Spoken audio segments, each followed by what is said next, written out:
Man, I didn't blocking my mini anymore. So bad. Are you talking greenhouse or you're talking Because look small. When you're my mini, you say stay at the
CSIR.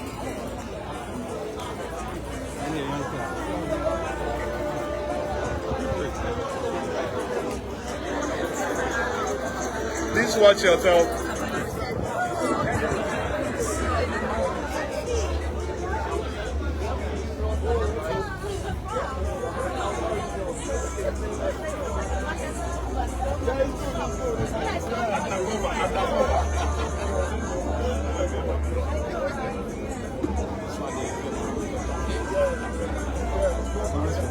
I'm not sure. Well, you guys didn't pass my stand.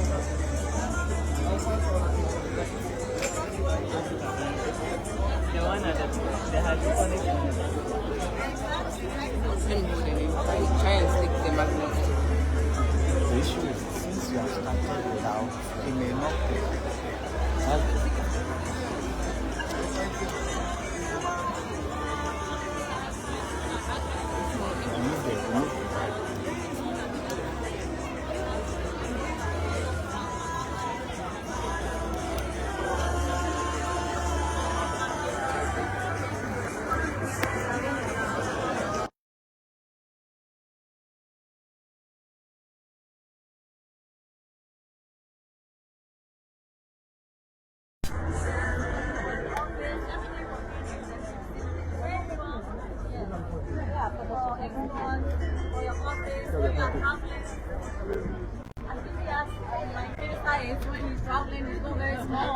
He takes it with him. He has his cocoa. What do you call it? Kenke, bagu. Yes, yes. So we've got the seeds and nuts for your health benefits as well. Yeah. So are they available on the market? We are at My Ghana shop. We are at AJ Ventures Jowulu near NS Chemist. And if you have a shop and you want me to stock you, ever ready. We are now about to export, so we are talking with the exporters. Well, at the moment, I need capital. You need Talk to the trade You need to be minister. ready. You need to be ready. You can't start something that you can't supply. So I need to be very ready before I do that. So I need you to talk to. Azim Bank. Mastercard. I'm working on it. Yeah, Mastercard. Okay. Yes. I think you need to send a proposal to Azim. Exim is just right Yeah. They are sponsors, so Exim is here. They basically exist to support exports. And so, what we are doing, I'm sure they'll be willing to intervene and support you. Okay, so you go. Yeah. All right. This one is Juice, a bouquet. Right. So what is it? So we make local drinks, fruit juices, and then for those who are trying to check their sugar, we have the hibiscus infusion. So it's just like the sobolo, just that you prepare like the Lipton. Yes. Right. All the best. All right. So the CSIRs are here okay. for food, water, the savannah. So I think we can see the Water Research Institute. Yes. Hi. Hi. Right, so what we see is water. Is this just water? Is that something else? Yeah, so we are from CSIR Water Research. We do research into water-related resources. So for the purpose of this exhibition, we came out with our catfish. And what we have there is our heterotis. And that's what usually they used to do the momone. Yeah, super cool. Yeah, super. Yes. You know. And then we also have our catfish. Yeah, so we've moved from just giving it raw like this. We have the process now. We have the smoked catfish at the top, and then we have the fresh catfish all registered with FDA, and you can find them on our local markets or when you come to CSIR. Yes, at the commercial level. Yes. No, not yet. Local consumption. With some of the markets, the standards compared to Ghana is a little high. For example, in Canada and Australia, so we are trying to look at that aspect. We started with a place where we have local connects first, so probably now you've mentioned to consider that as well. Yeah. We now have some business people who are into standardization, so that you are able to produce to meet the requirement from Europe or US or whatever. Yes, so I think you have to look that's at that. what we are in now. So for the smoked one, that goes for a pack 110 Ghana cedis. Okay. Yes, and then the fresh one is that's 4 pieces in it. Can you get it closer? Let's see. Yes, please. So it comes with 2 big sizes and then 2 medium sizes. But this is it, right? Yeah, this so is can it. you bring it closer? 110 CDs. And then we have the fresh one as well. And this goes for 40 Ghana. Oh, okay. Yes. This one's 40. 40 cedis. The fresh one, 110. This one, how many pieces? This is smoked and it's fresh.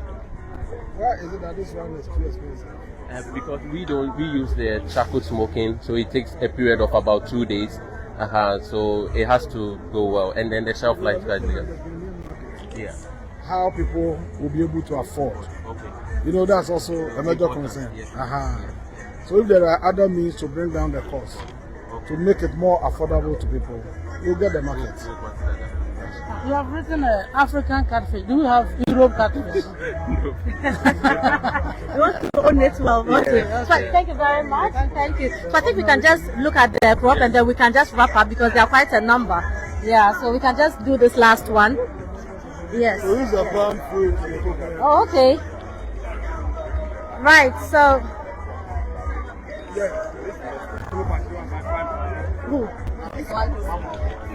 Okay. When they finish speaking, I'll finish first. Who is speaking? You are. 2025 Agric. Because we still have the ministers in our message. Right, so this is crop research. Oil Palm Research Institute. Okay, so tell us. about oil palm.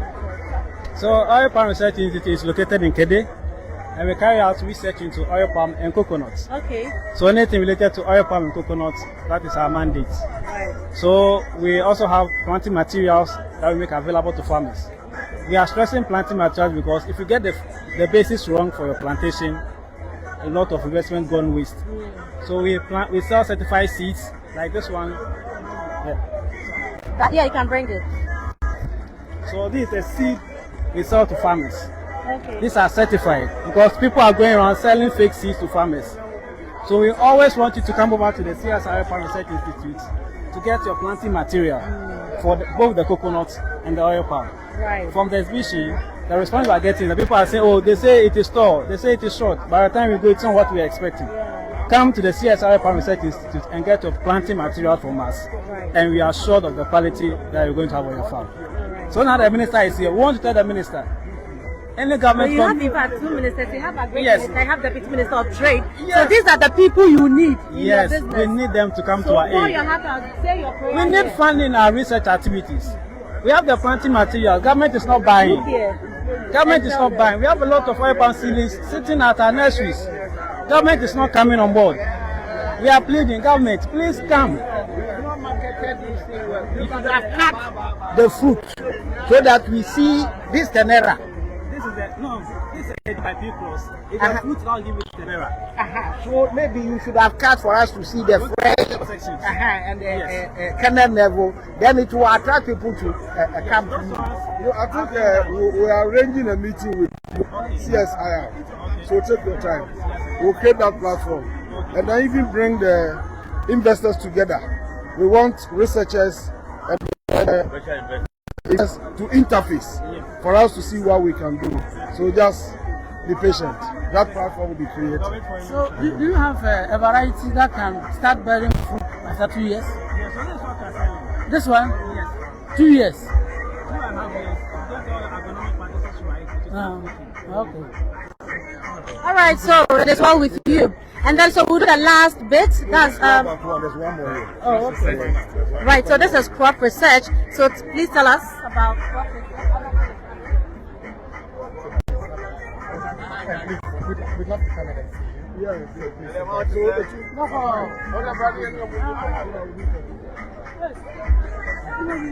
Right.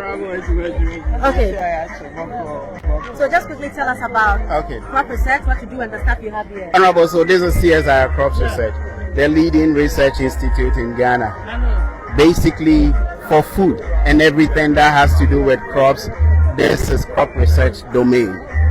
Currently, we have here most of the high-yielding varieties under government's Feed Ghana project. We are responsible. Yes, we are there. Honorable, you are interested here. Honorable, and that's research institute. Yes, you are welcome. Honorable, under your project, under the Feed Ghana project, we are responsible for backstopping with all the technologies and the production of seeds for all the farmers that will be engaging in Feed Ghana project. We have most of our high yielding ones. We are bent on helping Ghana to cap the importation of rice into Ghana. So with most of our rice varieties that we have released under the FSRP, the Food Resilient Project, we are responsible for producing and supplying the Japa seeds for all farmers that would go into rice production and help Ghana to be sustainable in terms of rice production. All the other crops, we are there and we are willing to partner any agency. To produce for the whole nation. Including, you have the seed, including tomato seed.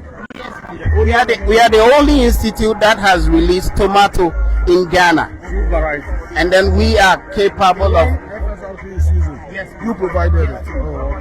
I think that it's important that we own our own seed for continuity. You understand?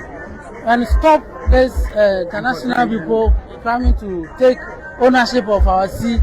If tomorrow they wake up and say we won't suppress seed, then we are in trouble. And so sometimes you don't get it in time.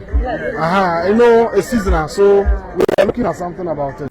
Especially these ones have been bred to, for our own climatic conditions. Yes, drought tolerant varieties, we have all of them available for sure. Yes, so that instead of buying seed from outside, we can, and that will even give you more production. We are prepared to support them with the needed seeds, and then also the agronomic practices that at affordable rates. Yes, in fact, we will even train them to even produce their own seeds. No, we can work out something so that we can supply all the secondary schools for us. So the conversation has started. We'll continue. Thank you very much and all the best. Right.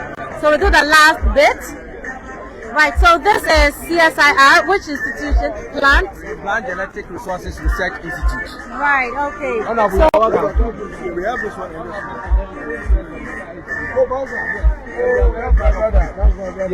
So what happens here? Yes. Which year? 1997. Oh, I left around 94. Okay. Yeah, we are proud of it. Yes, ahead of it. What have you? Be big man senses. Right, so tell us about what you have here. Okay, so this is CSIR, Plant Genetics Resources Research Institute. Our mandate is to conserve the plant genetic resources of this world, as you see. And so we have a lot of plant resources at the institute. We have seedlings, we have seeds. Mainly these seeds are not for sale. We give it out for free. Yes, to help our farmers. And then we have seedlings which are for sale. Yes, we have a lot of one range of seedlings. We have from spices to fruity crops. One of the fruity crops is rambutan, which is an introduced crop from Southeast Asia. And it is doing very well in Ghana here. The farmers are cultivating it. Right, okay. So thank you very much. And the last one. So what's this? Forestry Research Institute. Right, so this is Forestry Research Institute. Oh, okay. Yes. Oh, the same. So the same group? Yes, this is pure honey from our bees hives. And it's the qualitiest we can get in the market. No. Do you export? No, we don't export. Why? We haven't scaled it up yet. Maybe we are looking for partners to scale it up. The market is very, very available in the market, in the Ghanaian market. The European market. No, I mean locally. As for the local market, we don't have it. It's the international one we're looking at. I don't know if you've heard of it. This is the first time hearing about it. Okay. So Syrup. Yeah. Okay. Okay. So this is an extract from the fruit itself, and it is used to manage high blood pressure. It also serves as an antioxidant, and it also works on your blood sugar level issues. So this is one of our products that we are actually looking for partners, to scale it up. Yes, in the market. It's 50 cedis. So how do you take it? You put a teaspoon of it in warm water of 250 ml, and then you drink it in the morning. Warm water or lukewarm water. So it's not like spice. No. You can put it in your soup, just a bit of it. Maybe the teaspoon. So all the details are on it, right? Yes, the numbers are on everything. Wow. It's certified. Yes. Approved by FDB. And how much is this? It's 50 cedis. Okay. I see. Very good. When was it developed? Ibrahim Asante, CSIR Technology Development and Transfer Center. As you have seen, CSIR is the foremost scientific organization in this country. CSIR is the foremost scientific organization in this country with 13 different institutes. Most people make the error of thinking CSIR is one. We are one, but with 13 different institutes. So if you want scientists, technologists to help you with training, research on animals, for example, CSIR Animal Research Institute is there. Post-harvest processing, CSIR Food Research Institute is there. If you want things to do with the forest, beekeeping training, honey production training, snail training, things to improve livelihood and also create jobs, CSIR Forestry Research Institute. In fact, Forestry Research Institute has one of the 2 wood testing machines in the whole of Africa. If you want things to do with plant genetics, should all the plants in this country go extinct, in Bunsu we have the plant bank to resuscitate the country. Anything about underground water, surface water, fishes in water, different tilapia, catfish training, we have CSIR Water Research. Anything on policy, CSIR Science and Technology Policy Research Institute. This day and age, artificial intelligence, robotics, Internet of Things, CSIR Institute. So CSIR is a one-stop shop. Great. Speak to CSIR Technology Development and Transfer Center, and we will link you up with all our 13 institutes the right scientists, the right technologies to help use science, technology, and innovation to create wealth for this country. Well spoken. We'll be there. Thank you so much. Right. I think we are already in touch with them. Yes. We are with them. Right. So Okay. we even have a meeting. So don't worry. I was looking for the tilapia. They just come here. It's a bit addressing me. Yeah, you can tell me. Then we bring it to an end. Okay, I can come and speak first.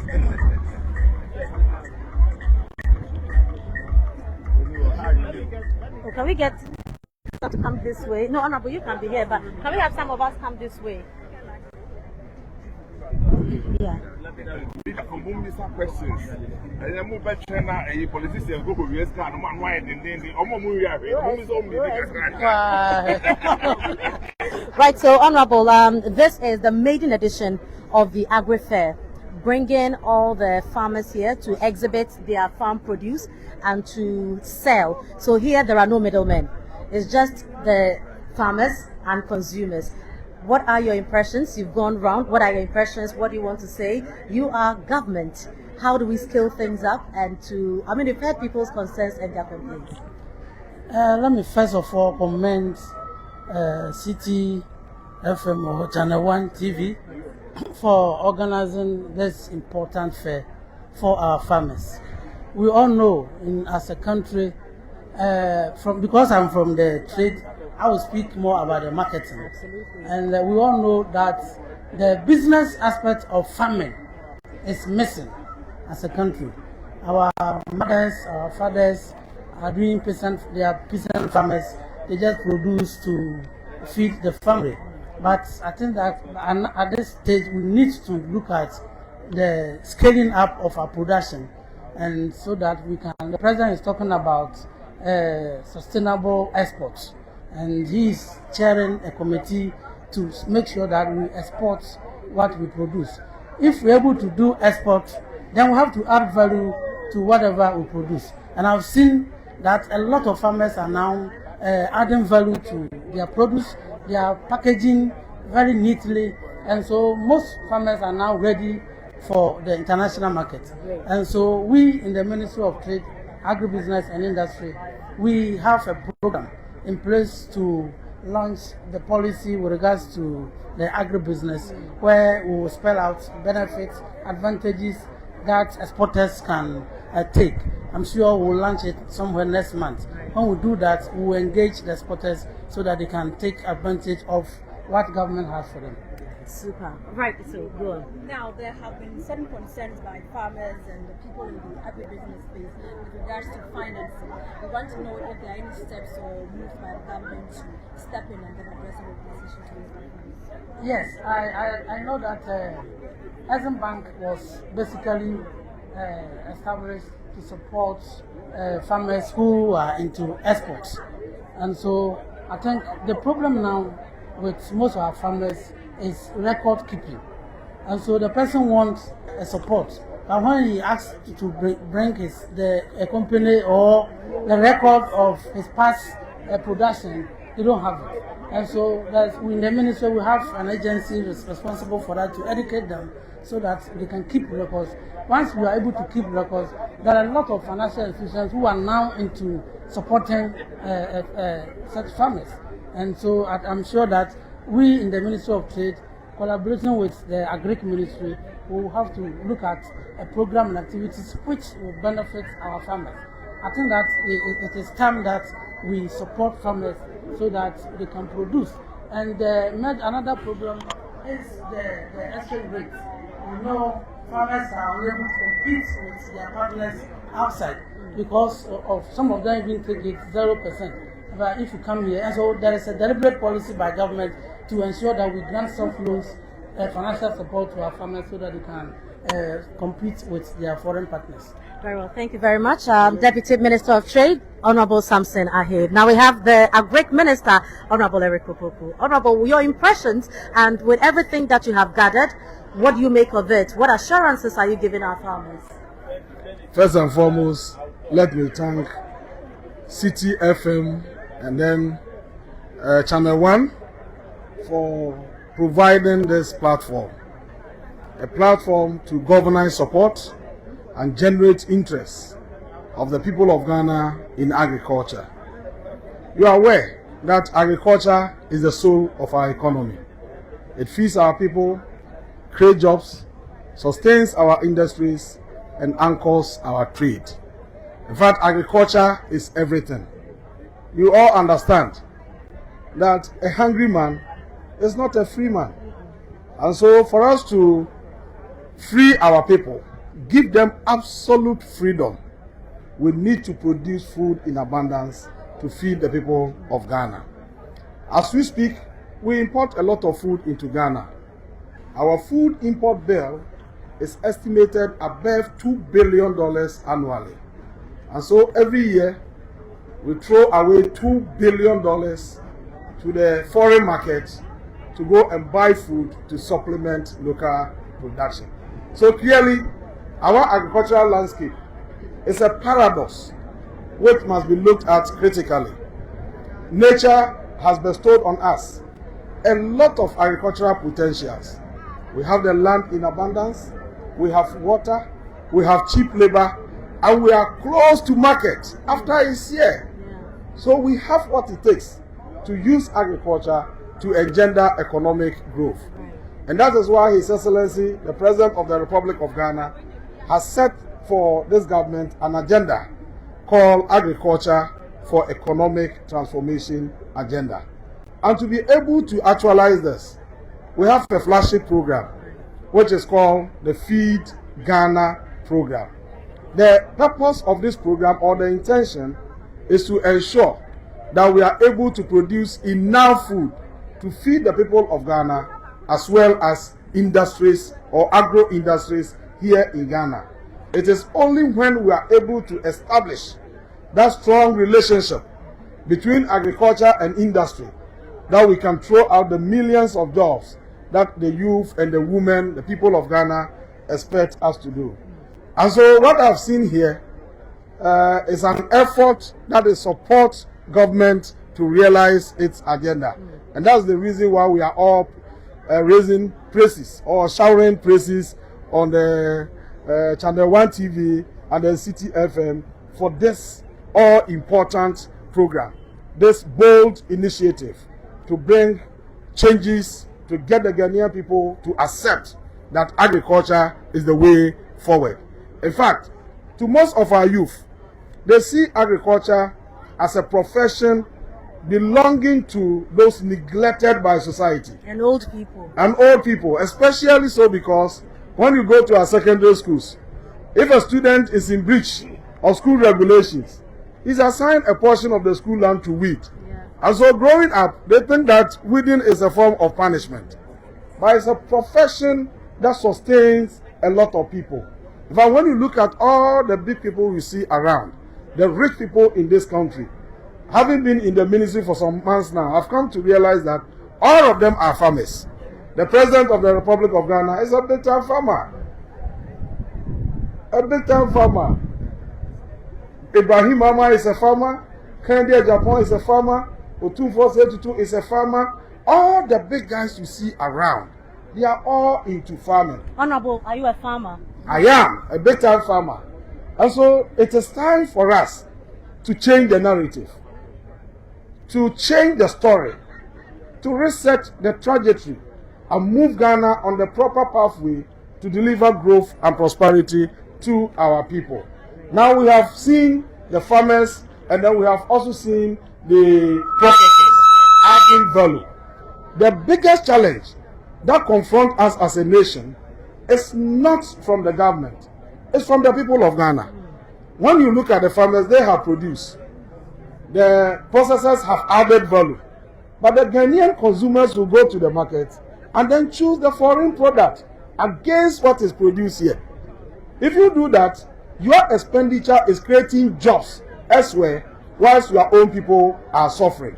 So what we must do now is to get our people to understand that every expenditure that is made on Ghanaian-made products will go to increase job opportunities for our own people.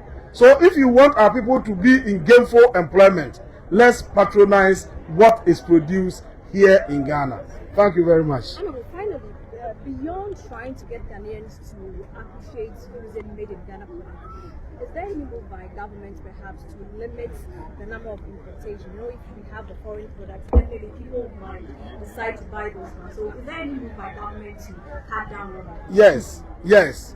We are more willing to do that today. But we are looking at certain factors. When you look at the poultry subsector, for instance, our consumption as a nation is estimated around 400,000 metric tons. But production is around 15,000 tons. So how do you place a ban on the importation of poultry products? We are now working to increase poultry production. If we are able to increase our production level to, let's say, 80%, then we can place a ban to protect local producers. So the first thing we have to do is to put in place mechanisms to increase production and productivity. And that is why we are saying that this time round, we want to move our agriculture from its current rainfed status to irrigation agriculture, so that we can ensure all year-round production. So the focus, or the first thing we are looking at under the Feed Ghana program, is to provide irrigation. If we get the farmers under irrigation from January to December, we can do all year-round production. Right. And then we can also sustain industries in operation, because they depend on agriculture for the supply of raw materials. Under irrigation, we can ensure constant and uninterrupted supply of raw materials for their business to flourish. Before you go, I see your coordinator for Feed Ghana, the Nkokɔ bright emoji next to you. And you also mentioned, the importation of poultry and all. Nkokɔ Nkokɔ, has this started? When will it start if it's not? Nkokɔ Nkokɔ is just one of the 3 major programs that we want to run under the Feed Ghana program. We are in the process of procuring the bags and also the battery cages for distribution to the various farmers or households. But before then, while we are on the process to procure, we are also looking at piloting something small to see what will happen when we scale it up throughout the country. And so within the next month, we'll launch the pilot somewhere in the north. We have selected about 12 districts to participate in that pilot scheme. That will run for just 4 months. And within 2-3 months, we'll launch the big Nkokɔ Nkokɔ that every Ghanaian is waiting for. But that is not the only thing we're doing under the poultry subsector. We have also identified 50 commercial scale poultry farmers with a capacity to take about 80,000 birds each. We are giving them 80,000 birds each with some financial support to enable them to flood the Ghanaian market with 4 million birds at a time. Right. That alone can push Ghana's capacity to above 80%. And then we'll be gradually inching to the sufficiency level. It is when we get there that we will introduce protective measures to protect local producers. Right. Thank you very much. But there is one important thing we are looking at. The Honorable Ahi mentioned that. Now we have introduced agribusiness at the Ministry of Trade. What we want to send out there is simple. That we are looking at agriculture from the farm until it gets to the table for consumption. And we're looking at it from production, processing, transportation, distribution, until it is consumed. Now, if we are able to do this, apart from the fact that we are going to increase the number of farmers that we have, increase their incomes, we are also going to employ the children, the grandchildren, the neighbors, and the siblings of these farmers into the businesses that will do the value addition. And that is why we are bringing in, or we are encouraging a lot of people to come into the chain by adding value. The producers produce in anticipation of demand.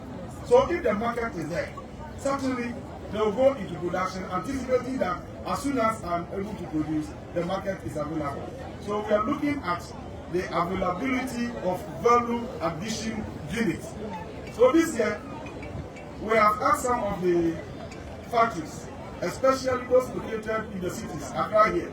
We have a tomato factory located in Tema. they have the capacity to process over 60,000 tons. Their complaint is that they are not getting the raw tomato. Then when you go to Godi and my hometown Sakura, the farmers are crying, they produce tomatoes, they are not getting buyers. So we are linking them together. Can the factory here deploy mini processing plant to the production enclave to buy from the farmers, reduce food losses at that level, add value, do the primary processing, send to the bigger factories for them to do the final processing or the secondary processing? These are some of the models we are looking at, so that along the chain, everybody can benefit. Great work, Honorable. Thank you very much for coming. Thank you very much.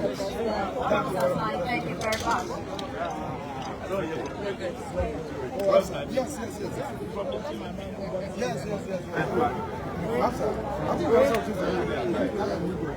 Are you 100%?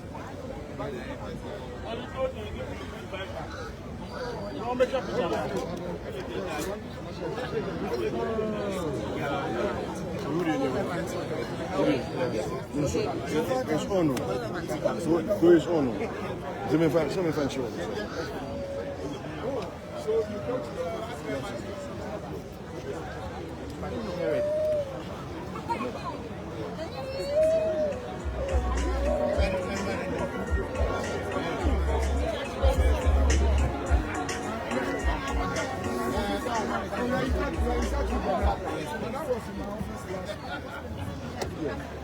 So, Edmund said, yes, we have a lot to do together. Yes, we have a lot to do together. Just last week we launched the Nkitikiti with us. And you people have launched the Minister came.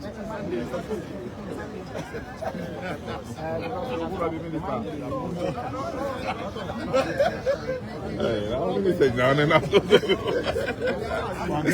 political impersonation.